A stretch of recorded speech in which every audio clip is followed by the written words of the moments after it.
This is way more than just another high-stakes challenge. It's it's really a masterclass in fear. We're going to break down how this whole thing was designed, step by step, not just to test someone's body, but to completely and systematically break down their mind. So, where does something like this even begin? Well, it all starts with one guy, a man named Mac, making a super defiant claim. He tells one of the biggest creators on YouTube, point blank, "You cannot scare me." And that one sentence, that's what kicks off this whole insane, terrifying experiment. And look, the motivation here is massive. We're talking $800,000 on the line. But here's the kicker. It's not just about the money. That's the exact amount Mac lost in a previous challenge. So this is way bigger than a payday. This is a high-stakes quest for redemption. All right, let's get into it.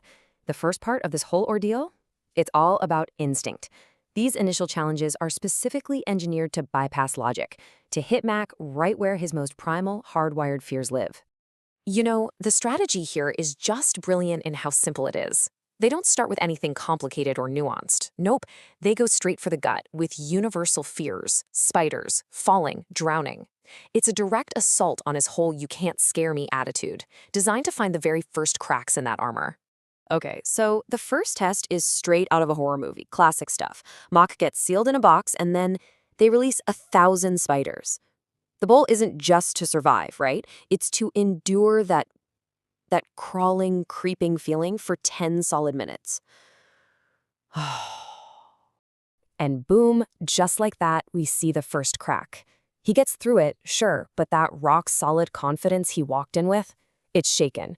He actually admits the reality was way, way worse than he imagined.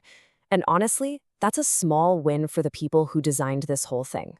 So what do they do next? They escalate, of course. He gets blindfolded, let out onto this tiny, narrow plank 200 feet up in the air, and then he's told to unclip his harness and just fall. He literally has to put his life in their hands and trust that something, anything, is going to catch him. And this moment just perfectly captures that feeling of losing all control.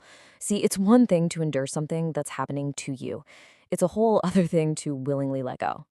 His reaction is pure gut-level panic, which is exactly what this challenge was designed to do. All right, this third challenge cranks up the pressure by adding money to the mix. It's an escape from a sinking car, and in that frantic scramble, he only manages to grab 7 out of the 8 bags of cash. So yeah, he survives. But for the very first time, there's a real, tangible penalty. He loses 100 grand, and you can just feel the pressure start to build. Okay, so the physical tests are done. And now, the entire challenge pivots. The battlefield completely shifts from out there, spiders, heights, to in here, inside the much more fragile, much more complex world of Mac's own mind. And what's their weapon of choice for this psychological warfare? A coffin. This is actually based on a challenge Mr. Beast himself found absolutely terrifying. Mac gets buried alive. The goal? Stay in for 24 hours. But here's the twist, the really cruel part. They take away any and all ability for him to tell time. And you really have to get this isn't a test of endurance. Not really. It's a test of perception. By stripping away light, sound, any kind of clock, the challenge literally weaponizes his own mind against him. The psychological stress is just immense. And you can literally watch his mental state unravel in real time. Get this, after just 45 minutes, he guesses it's been about 2 hours. His sense of time is completely shot. He's left in there just fighting his own paranoia, terrified he's going to tap out too early. The final result is just astounding. He stayed in there for 36 hours. Think about that. He was so terrified of failing, of getting out too early, that he put himself through an extra 12 hours of being buried alive. At this point, his fear of failure was officially stronger than the actual misery of the coffin. So let's recap. He's beaten spiders, a 200-foot drop, being buried alive. He has proven he can handle pretty much any external fear you can throw at him. But this final challenge, it's not external at all. It's a ghost. They bring him back to the exact set where he failed before, where he lost that $800,000. And his reaction is instant. You can see it on his face. This isn't just a room to him. It's the scene of his biggest failure. And that trauma is so real you can almost feel it. And the setup here is just psychologically brutal. It's not a similar game, it's identical. The same shapes, the same ridiculously fragile cookie, and the exact same time limit, right down to the second. He's not just playing a game anymore, he's fighting a memory.